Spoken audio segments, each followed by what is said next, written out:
big dog. Look at that. The homie's right here. Thanks for having me, man. I'm glad to be on the show. I've had a chance to witness you guys from afar. Is that good or bad? Okay, give us the report card since you want to talk. No, it's it's all good. You know, Marcellus, we go back and forth. You know, I'm gonna keep it 1,000, no capping. But no, it's been enjoyable. You know, you got your sidekick, the new sidekick right here. I do what I can, big dog. I do what I can. Oh, I love it. Yeah, you bringing a lot of vernacular to the show, so which is good.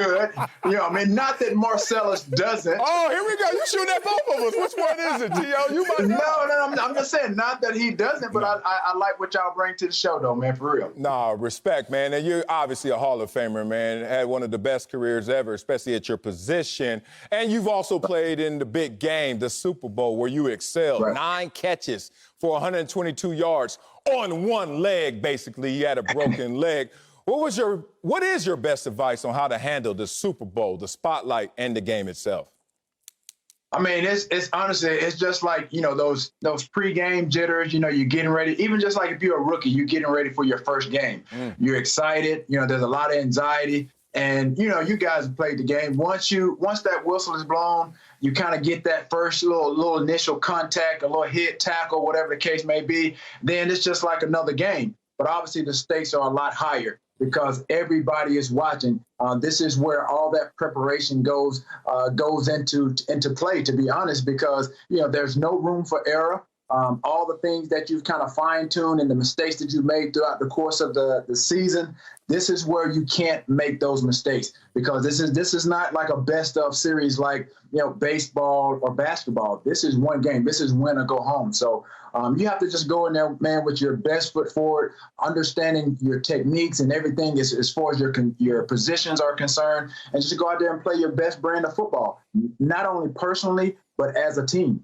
T.O., many consider you one of the greatest, if not the greatest of all time at your position. Now, I've heard you in these conversations. You don't care so much about stats as much as you care about talent. So let's talk about the two quarterbacks in the debate right now, Tom Brady, Patrick Mahomes. Who's the greatest in your eyes? Can Patrick Mahomes challenge Tom Brady as the GOAT already? No, absolutely. When you talk about, I guess, what they've done, I guess, in the infancy stage of their careers, Patrick Mahomes, he edges out Tom Brady because Tom Brady didn't really become Tom Brady, the great of all time that everybody is talking about right now till later on in his career. You look at what Patrick Mahomes has done in the first couple of years of his career, and now this is his second Super Bowl. So when you talk about the greatest in that aspect of it, I'm leaning more towards Patrick Mahomes. But obviously, the greatest of all time in conversation, you have to throw Tom Brady in there. My greatest of all time quarterback is Joe Montana. If you want to throw Tom right after that, you can do it. But greatest of all time for me is Joe Montana. Now, it's interesting you say that because you played with Andy Reid a couple years. We saw that. It was amazing to watch you guys play, and it was hell on us as a defense trying to defend you guys. But there is a difference between even you guys in terms of how prolific you were and how this offense looks right now. Can you identify those differences? I'm not. I can't. I mean, it's eerily similar. When you talk about the way that Tyreek Hill is playing, you think about how Kelsey is playing. When I played with that Philadelphia Eagles team that went to the Super Bowl, we had some equal talent that is very, very similar to what they have right now. I'm not surprised at the success that Andy Reid has had being there in Kansas City because he's going to put his best players in positions to succeed and to win. You look at Tyreek Hill. This guy was probably looked at as, at best, probably a special teams guy or a slot guy. This guy has basically evolved his career as a receiver. He's proven himself. He's not a special teams guy. He's not a gadget guy. This is a prolific type of receiver. This guy, he's small in stature, but he plays big in big games. He'll go up and get your 50-50 balls, make those 80-20. You think about Kelsey, what he's done at the tight end position over the course of the years that he's played. He's rewriting the record book. When you think about the Tony Gonzalez's, your Rob Gronkowski's, he's putting his name up there. Just George Kittle's, Travis Kelce, what Andy Reid has done with that personnel. Obviously, a lot of it has to do with the quarterback position. It's groomed for success. Let's talk Tyreek Hill, because I actually have that written down to ask you. You think he gets enough respect as a receiver? Like, you put him in the top 5, you put him in the top 3, where you put Tyreek Hill? You have to put him in the top 5 as it relates to right now and what he's done, because you look at his numbers. He doesn't strike you as your top 5 receiver because of his stature, because he's a small guy. But that doesn't matter when the numbers speak for themselves. So again, this guy right now, he's a top 5 receiver. Look at his stats compared to some of the guys that people are putting in their conversations as some of the top receivers in the league. So again, you can't deny the fact or overlook somebody like a DK Metcalf because he's super imposing. You look at Julio Jones. These guys right here, they're 6 feet and above. You're not going to get that out of Tyreek. But if you take that away, if you take the names away and you just put the numbers in front of you, you don't know who those stats belong to. I'm glad you putting some respect on Tyreek Hill's name, because it seems like Scotty Miller is not, in terms of wanting to race Tyreek Hill. Now, you actually raced. Oh, don't do that. No, you actually raced Tyreek Hill. We saw him. He got you, but you're old man out there getting it right. Damn, I couldn't believe you kept it this close. But is Tyreek Hill the fastest player in NFL? Come on, T.O. As far as I'm concerned, absolutely. That dude right there, as you see that clip, he came out the blocks like a shot out of a cannon. Like I said, and again, like I said, people don't realize I'm 7.5 months removed from surgery. So again, for me to do what I was doing and what I did back in July, like I said, it was a test for me to see where I was. But when you talk about one of the best wide receivers right now in the league, he's definitely the fastest that I've seen. Did I just hear you want a rematch once you get fully healthy? Did I hear that?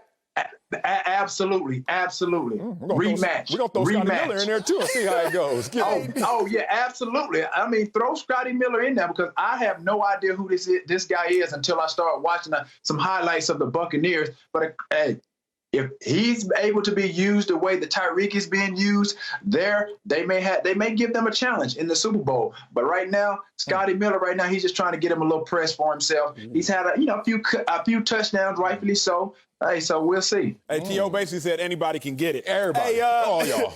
No doubt. Hey, let's go to one of your former teams, man, because I know you never sugarcoat it. You always keep it 100. Eagles, Carson Wentz, Jalen Hurts. What should they do? I think they should go with Jalen Hurts. I think they saw at the end of the year what this guy is capable of, and he's only going to get better with time. It's just like wine, you know what I mean? You age it, you play with it, you know what I mean? You put a few wrinkles here and there with this game, and that's why everyone saw the success of Jalen Hurts toward the end of the year, and everybody was puzzled. I'm like, okay, well, why is he having such success and Carson Wentz wasn't? They played behind the same offensive line. If you're a smart head coach and if you're a smart offensive coordinator, you're going to design plays catered to those individual strengths. And that's what they did. You look at what Jalen was able to do the last 4 or 5 games of the season. They catered to his strengths. And he's a bit more mobile than a Carson Wentz. So I definitely would say to Carson's defense, his injuries probably has played a little bit into why he hasn't played well. But at the end of the day, you saw it for yourself. Optics does not lie. You want to build and go for the future, go with Jalen Hurts. Man, I love me some T.O. You already know this. We've been friends for over 2 decades, but I need you to clean up a conversation and keep it one thou wow as you always do. There was a GOAT conversation I think you and Randy Moss had without Jerry Rice being there, being present, as Jerry Rice is recognized as the GOAT. And in that conversation, it came out whereas Randy Moss may be the GOAT. I have professed time and time again that the greatest receiver of all time is you, T.O., even without you being present. Now, that said, I gave you your flowers. Clean up the conversation. Who's the greatest receiver of all time? I appreciate that tremendously, Marcellus. I've never put myself above Jerry Rice.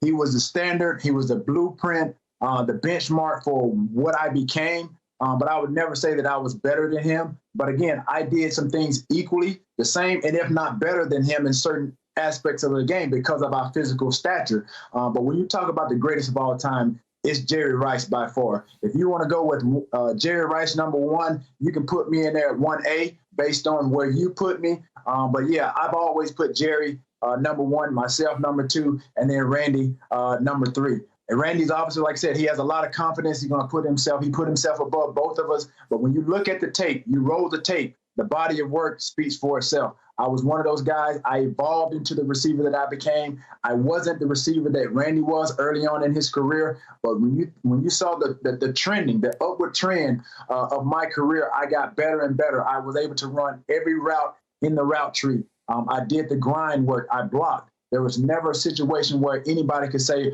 oh, I didn't play full go. I didn't play 100%. I played 181% every snap. That's just how I was wired. And so when you look at it, I'm always going to say Jerry #1, I'm #2. And like I said, if you want to have a discussion about it, just roll the tape. I played the way I practiced was the way that I played, and the way I played is the way I practiced. Oh, hey, I cheers you to that, brother. I'll sip one with you. And speaking of sipping one, I need to buy some beverages for this Super Bowl Sunday. It's a hydration situation. Yeah, I see you got some wine for me to check out. Talk about the wine, T.O. Yeah, man, this is something I've been working on, man, probably the last year or so, and really have developed a palate for wine. Now, obviously, being in San Francisco, that was my first really experience. It wasn't a pleasant one, but the last few years, like I said, I've kind of delved off into it, tried to develop my palate for different types of wine. And I have my wine on the market now. It's called 81. If you think about the community, the wine community, everybody drinks a red wine. So I wanted something not so dry, wanted something that was easy on the palate. It's smooth. When you're even looking at the label of my my wine bottle, I was very creative. Just as I was on the football field, I was very part of the process. And when you think of a Cabernet, some of the descriptions are big, bold, dry. The last one doesn't describe me, but when you talk about big and bold, that's me. And obviously, again, to give you a little of the tasting notes of it, it's a ripe cherry. It's kind of a little hints of cinnamon aromas.